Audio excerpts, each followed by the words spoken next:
High everyone यो camera angle चाहिँ अलिकति मिलेको छैन यो स्पेसले गर्दा त्यही भएर चाहिँ म यसरी निहुरेर बोल्दैछु है। नमस्ते, सन्चै हुनुहुन्छ सबैजना। आज चाहिँ म र मेरो हस्बेन्डको लागि चाहिँ डिनर प्रेप गर्दैछु। मम्मी बाबा चाहिँ पसल जानुहुन्छ यतिखेर, त्यही भएर उतै खानुहुन्छ, त्यही भएर हामी दुईजनाको लागि मात्रै हो। हामी खासै धेरै जस्तो हेभी त खाँदैन, तर आज चाहिँ मैले फ्राइड राइस बनाउन लागेको। मेरो फेभरेट, उसको पनि फेभरेट हो। मलाई त यस्तो मनपर्छ के भन्नु र। अनि त्यसको लागि चाहिँ यहाँनिर प्याज अनि हरियो खुर्सानी अनि यो चाहिँ लसुन अदुवा अनि डल्ले पनि हाल्नुपर्छ है, मेरो फेभरेट डल्ले डल्ले। अनि छ यहाँनिर ससेज, स्प्रिङ अनियनहरू चाहिँ मसँग केही पनि छैन, एकदम मिठो पनि हुनेछ। अनि त्यसपछि डेकोर गर्नको लागि पनि राम्रै देखिन्थ्यो, तर त्यही ठिकै छ, टपिङ्स गर्न नपाए पनि। अनि यता छ हाम्रो चिकन बोइल हुँदैछ, त्यहाँनिर म अहिले एकछिनमा देखाउँछु हजुरलाई, बोइल हुँदैछ है। म चाहिँ यो ससेज काट्छु, एउटा मात्रै राख्नु पर्ला, चिकन कति धेरै छ क्या, त्यही भएर म सानो गरेर ससेजलाई काट्छु। म यहाँनिर कति दिन भयो थियो भ्लग बनाउन पाएको थिएन, कन्टेन्ट पनि केही नपाउने, फेरि यति गाह्रो यो भिडियोहरू बनाउनको लागि।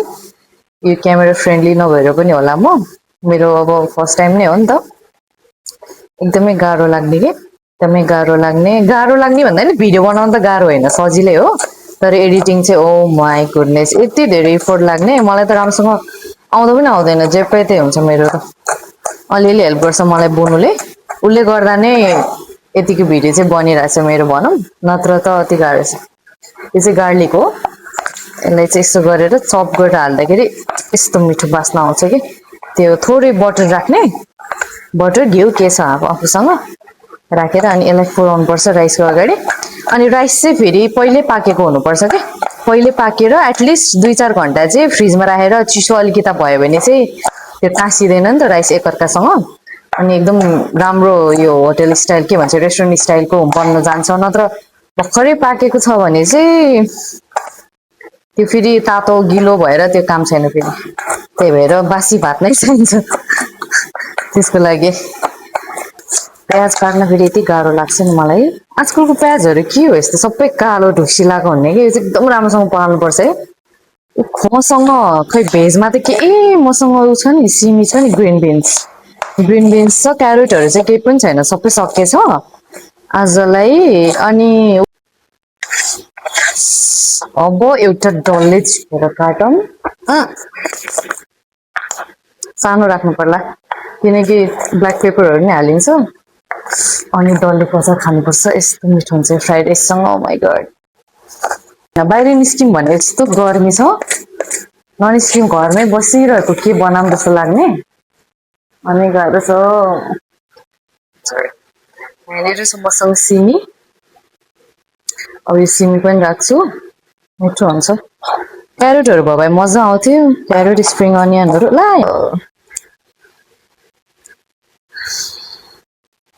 यस्तो गरेर यसरी छड्के काट्नुपर्छ जस्तो लाग्छ मलाई।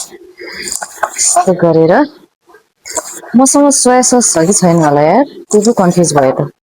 भिनेगरहरू त छ खासै, त्यो त खास धेरै युज गर्नु पर्यो हो, but again we need that.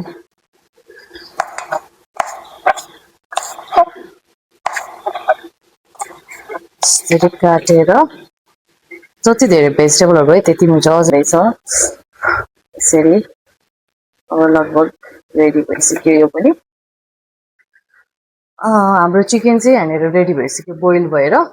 Oh my god diamond, oh my goodness, अब यो यतिको खानु मिलेन, फ्राई भए चाहिँ मैले भर्खरै खाइन्थेँ। यस्तो मिठो हुन्छ यार, हजुरहरूलाई मनपर्छ किन यो चिकन डायमन्ड?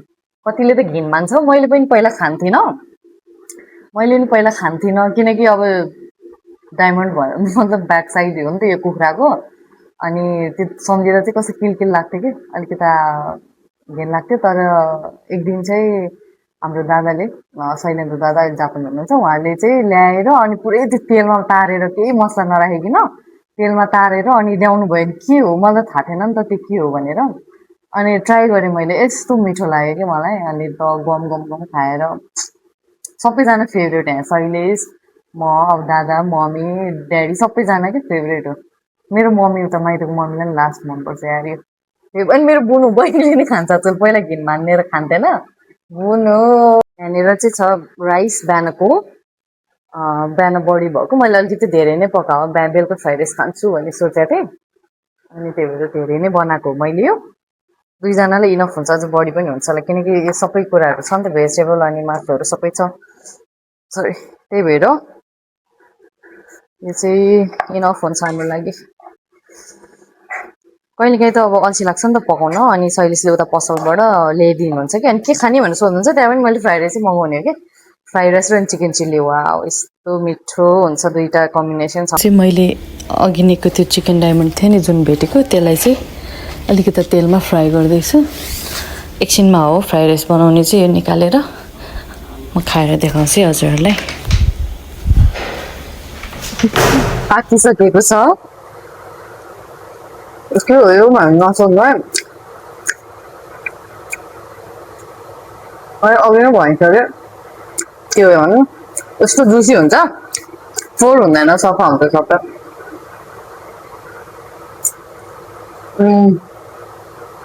ओके अब सुरुमा राखौँ यहाँनिर बटर यति चाहिँ चाहिन्छ किनकि राइस पनि छ नि त टन्नै त्यही भएर यति बटर राखौँ मासु सेफ फ्राई गरौँ एकैछिन अनि मैले यहाँ चिकन पनि राखिसकेँ यो सबैलाई मिक्स गर्ने फ्राई गर्ने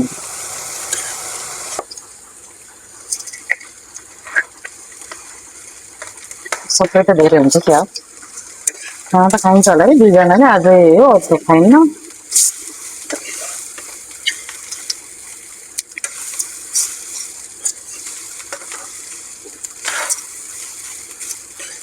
राखिदिन्छु यति है भिनेगर मैले चाहिँ राख्छु अब अरूले राख्छ राख्दैन आएर न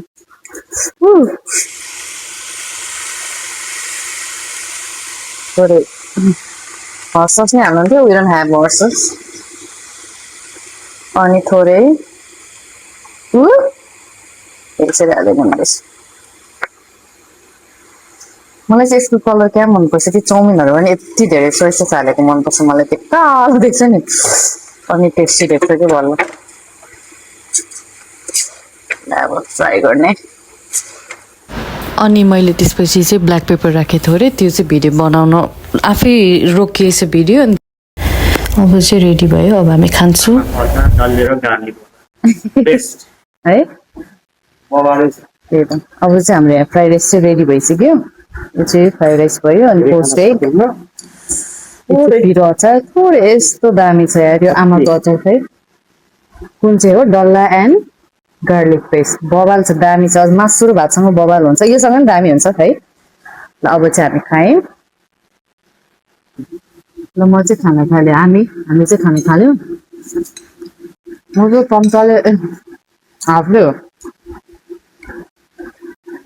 मिठो भयो मिठो लागि नै बबाल अचार भने होइन फ्राइड राइस भन्यो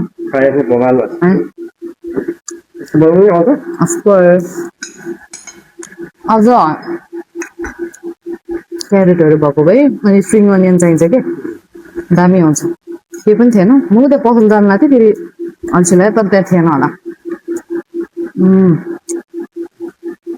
त्यो पोस्ट एग हो सेतै देख्नु त्यो पहेँलोलाई चाहिँ यसरी खानुपर्छ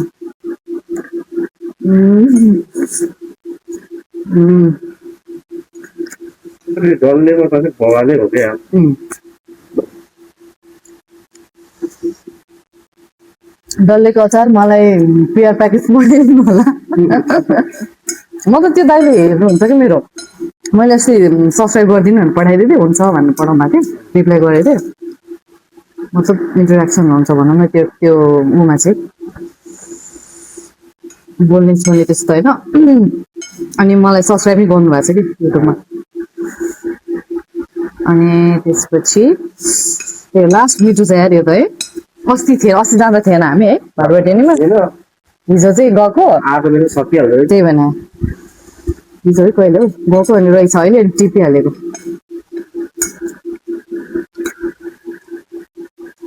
कतिचोटि गएको यस्तो भोक लाग्यो है अझै छ राइस